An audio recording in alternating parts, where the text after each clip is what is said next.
नमस्कार, मेरे चैनल साहित्य सागर में आप सभी का स्वागत है। आज आइए सुनते हैं महादेवी वर्मा का एक संस्मरण, सोना। सोना की आज अचानक स्मृति हो आने का कारण है मेरे परिचित स्वर्गीय डॉक्टर धीरेन्द्र नाथ वसु की पौत्री सस्मिता। उसने लिखा है, गत वर्ष अपने पड़ोसी से मुझे एक हिरन मिला था। बीते कुछ महीनों में हम उससे बहुत स्नेह करने लगे हैं, परंतु अब मैं अनुभव करती हूँ कि सघन जंगल से संबद्ध रहने के कारण तथा अब बड़े हो जाने के कारण उसे घूमने के लिए अधिक विस्तृत स्थान चाहिए। क्या कृपा करके उसे स्वीकार करेंगी? सचमुच मैं आपकी बहुत आभारी होंगी, क्योंकि आप जानती हैं कि मैं उसे ऐसे व्यक्ति को नहीं देना चाहती जो उससे बुरा व्यवहार करे। मेरा विश्वास है आपके यहाँ उसकी भली भांति देखभाल हो सकेगी। कई वर्ष पूर्व मैंने निश्चय किया था कि अब हिरन नहीं पालूंगी, परंतु आज उस नियम को भंग किए बिना इस कोमल प्राण जीव की रक्षा संभव नहीं है। सोना भी इसी प्रकार अचानक आई थी, परंतु वह तब तक अपनी शैशवावस्था भी पार नहीं कर सकी थी।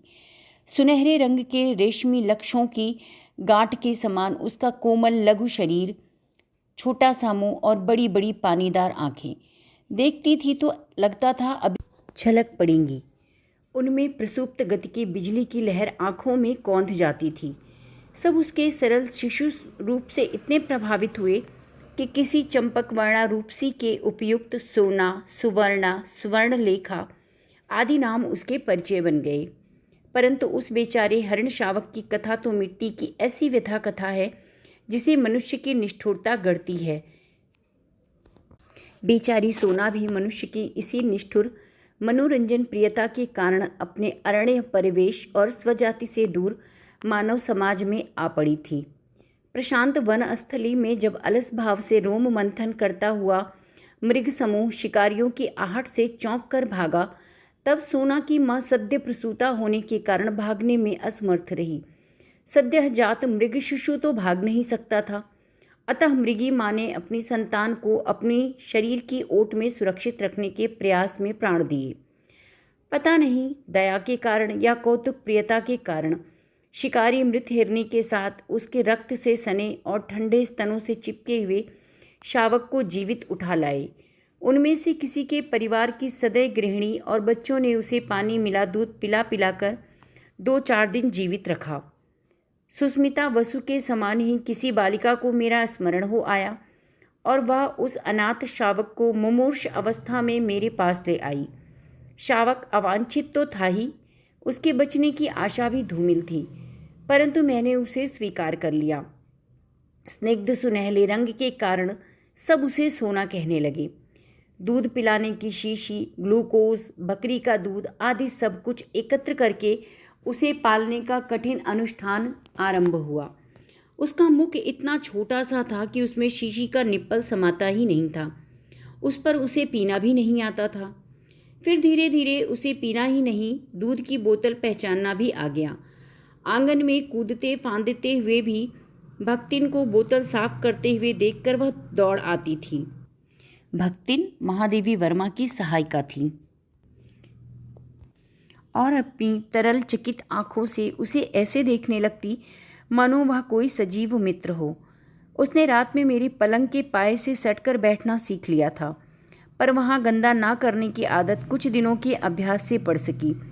अंधेरा होते ही वह मेरे कमरे में पलंग के पास आ बैठती और फिर सवेरा होने पर ही बाहर निकलती। उसका दिन भर का कार्यकलाप भी एक प्रकार से निश्चित था। विद्यालय और छात्रावास की विद्यार्थिनियों के निकट पहले वह कौतुक का कारण रही, परंतु कुछ दिन बीत जाने पर वह उनकी ऐसी प्रिय साथिन बन गई जिसके बिना उनका किसी काम में मन ही नहीं लगता था। दूध पीकर और भीगे चने खाकर सोना कुछ देर कंपाउंड में चारों पैरों को संतुलित कर चौकड़ी भरती। फिर वह छात्रावास पहुंचती और प्रत्येक कमरे का भीतर बाहर निरीक्षण करती। सवेरे छात्रावास में विचित्र सी क्रियाशीलता रहती है। कोई छात्रा हाथ मुंह धोती है, कोई बालों में कंघी करती है और कोई साड़ी बदलती है। फिर कोई अपनी मेज की सफाई करती है और कोई स्नान करके भीगे कपड़े सूखने के लिए फैलाती है और पूजा करती है। सोना के पहुंच जाने पर इस विविध कर्म संकुलता में एक नया काम और जुड़ जाता है। कोई छात्रा उसके माथे पर कुमकुम का बड़ा सा टीका लगा देती, कोई गले में रिबन बांध देती और कोई पूजा के बताशे खिला देती। मेस में उसके पहुंचते ही छात्राएं ही नहीं नौकर चाकर तक दौड़ आते और सभी उसे कुछ न कुछ खिलाने को उतावले रहते, परंतु उसे बिस्कुट को छोड़कर कम खाद्य पदार्थ पसंद थे। छात्रावास का जागरण और जलपान अध्याय समाप्त होने पर वह घास के मैदान में कभी धूप चरती और कभी उस पर लौटती। मेरे भोजन का समय वह किस प्रकार जान लेती थी, यह समझने का उपाय नहीं है, परंतु वह ठीक उसी समय भीतर आ जाती थी और तब तक मुझसे सटी खड़ी रहती जब तक मेरा खाना समाप्त ना हो जाता। कुछ चावल रोटी आदि उसका भी प्राप्य रहता था, परंतु उसे कच्ची सब्जी ही अधिक भाती थी। घंटी बजते ही वह फिर प्रार्थना के मैदान में पहुंच जाती और उसके समाप्त होने पर छात्रावास के समान ही कक्षाओं के भीतर बाहर चक्कर लगाना आरंभ करती। उसे छोटे बच्चे अधिक प्रिय थे, क्योंकि उनके साथ खेलने का अधिक अवकाश रहता था। वे पंक्तिबद्ध खड़े होकर सोना सोना पुकारते और वह उनके ऊपर से छलांग लगाकर एक ओर से दूसरी ओर कूदती रहती। सर्कस जैसा खेल कभी घंटों चलता, क्योंकि खेल के घंटों में बच्चों की कक्षा के उपरांत दूसरी आती रहती। मेरे प्रति स्नेह प्रदर्शन के उसके कई कारण थे। बाहर खड़े होने पर वह सामने या पीछे से छलांग लगाती और मेरे सिर के ऊपर से दूसरी ओर निकल जाती।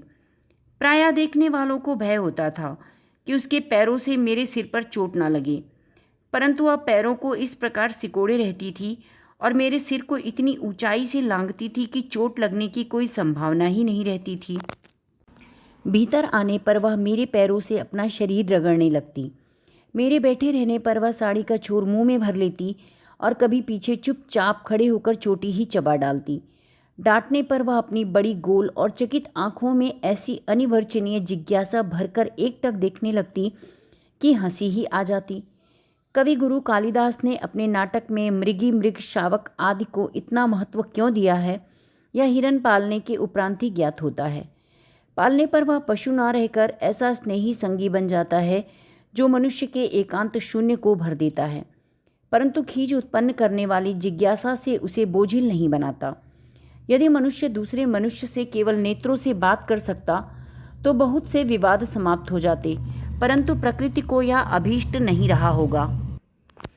अनेक विद्यार्थिनियों की भारी भरकम गुरुजी से सोना को क्या लेना देना था। वह तो उस दृष्टि को पहचानती थी जिसमें उसके लिए स्नेह छलकता था, और उन हाथों को जानती थी जिन्होंने यत्नपूर्वक दूध की बोतल उसके मुख से लगाई थी। यदि सोना को अपने स्नेह की अभिव्यक्ति के लिए मेरे सिर के ऊपर से कूदना आवश्यक लगेगा तो वह कूदेगी ही। मेरी किसी अन्य परिस्थिति से प्रभावित होना उसके लिए संभव नहीं था। कुत्ता स्वामी और सेवक का अंतर जानता है और स्वामी की स्नेह या क्रोध की प्रत्येक मुद्रा से परिचित होता है। स्नेह से बुलाने पर वह गदगद होकर निकट आ जाता है और क्रोध करते ही सभीत और दयनीय बनकर दुबक जाता, परंतु हिरन यह अंतर नहीं जानता, अतः उसका अपने पालने वाले से डरना कठिन है। यदि उस पर क्रोध किया जावे तो वह अपनी चकित आंखों में और अधिक विस्मय भरकर पालने वाली की दृष्टि से दृष्टि मिलाकर खड़ा रहेगा, मानो पूछता हो क्या यह उचित है। वह केवल स्नेह ही पहचानता है जिसकी स्वीकृति जताने के लिए उसकी विशेष चेष्टाएं हैं। मेरी बिल्ली गोधूली, कुत्ते हेमंत वसंत, कुत्ती फ्लोरा सब पहले इस नए अतिथि को देखकर रुष्ट हुए, परंतु सोना ने थोड़े ही दिनों में सबसे सख्य स्थापित कर लिया।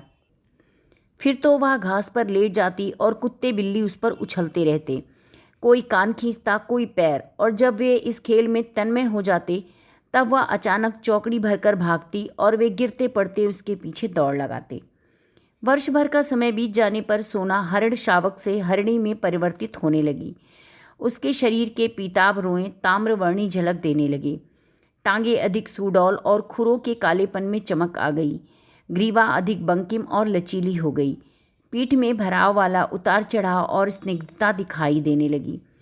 परंतु सबसे अधिक विशेषता तो उसकी आंखों और दृष्टि में मिलती थी।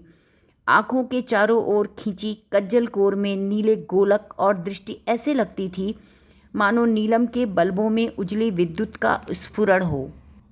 संभवतः अब उसमें वन तथा स्वजाति का स्मृति संस्कार जागने लगा था। प्रायः सूने मैदान में वह गर्दन ऊंची करके किसी की आहट की प्रतीक्षा में खड़ी रहती। वासंती हवा बहने पर यह मूक प्रतीक्षा और अधिक मार्मिक हो उठती। शैशव के साथियों और उनकी उछल कूद से अब उसका पहले जैसा मनोरंजन नहीं होता था, अतः उसकी प्रतीक्षा के क्षण अधिक होते जाते थे। इसी बीच फ्लोरा ने भक्तिन की कुछ अंधेरी कोठरी के एकांत कोने में 4 बच्चों को जन्म दिया और वह खेल के संगियों को भूलकर अपनी नवीन सृष्टि के संरक्षण में व्यस्त हो गई। 1-2 दिन सोना अपनी सखी को खोजती रही, फिर उसे इतने लघु जीवों से घिरा देखकर उसकी स्वाभाविक चकित दृष्टि गंभीर विस्मय से भर गई। एक दिन देखा फ्लोरा कहीं घूमने गई है और सोना भक्तिन की कोठरी में निश्चिंत लेटी है। पिल्ले आंख बंद करने के कारण ची ची करते हुए सोना के उदर में दूध खोज रहे थे। तब से सोना के नित्य कार्यक्रम में पिल्लों के बीच लेट जाना भी सम्मिलित हो गया। आश्चर्य की बात यह थी कि फ्लोरा, हेमंत, वसंत या गोधूली को तो अपने बच्चों के पास वह फटकने भी नहीं देती थी, परंतु सोना के संरक्षण में उन्हें छोड़कर आश्वस्त भाव से इधर उधर घूमने चली जाती। संभवतः वह सोना की स्नेही और अहिंसक प्रकृति से परिचित हो गई थी।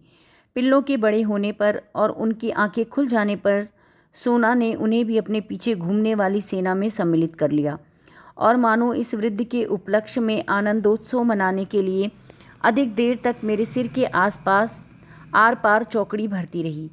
पर कुछ दिनों के उपरांत जब यह आनंदोत्सव पुराना पड़ गया, तब उसकी शब्दहीन, संज्ञाहीन प्रतीक्षा की स्तब्ध घड़ियां फिर लौट आईं। उसी वर्ष गर्मियों में मेरा बद्रीनाथ यात्रा का कार्यक्रम बना। प्रायः मैं अपने पालतू जीवों के कारण प्रवास कम करती हूँ।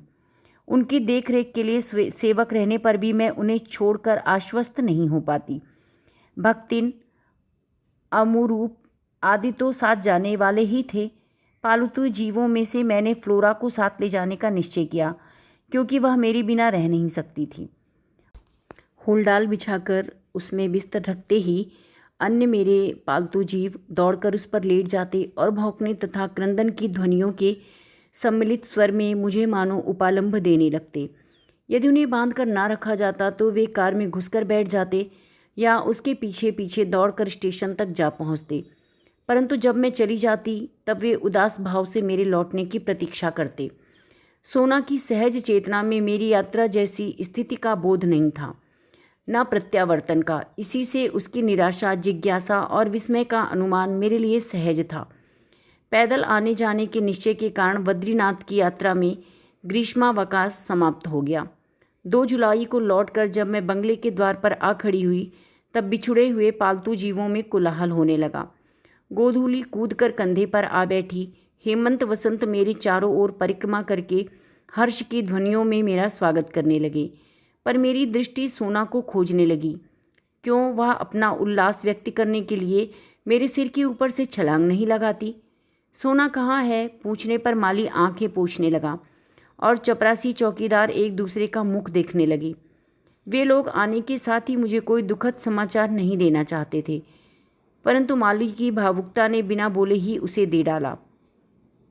ज्ञात हुआ कि छात्रावास के सन्नाटे और फ्लोरा के तथा मेरे अभाव के कारण सोना इतनी अस्थिर हो गई थी कि इधर उधर कुछ खोजती सी वह प्रायः कंपाउंड से बाहर निकल जाती।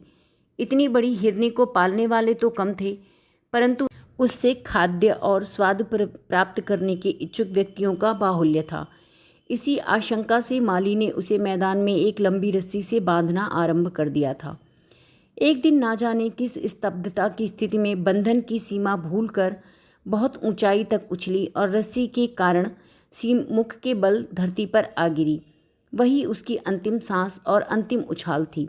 सब उस सुनहले रेशम की गठरी के शरीर को गंगा में प्रवाहित कराई और इस प्रकार किसी निर्जन वन में जन्मी और जन संकुलता में पली सोना की करुण कथा का अंत हुआ। यही सुनकर मैंने निश्चय किया था कि मैं हिरन नहीं पालूंगी, परंतु संयोग से फिर हिरन पालना ही पड़ रहा है। कहानी कैसी लगी बताइएगा अवश्य कमेंट करके। अच्छी लगे तो लाइक और सब्सक्राइब भी अवश्य करिएगा चैनल को। धन्यवाद।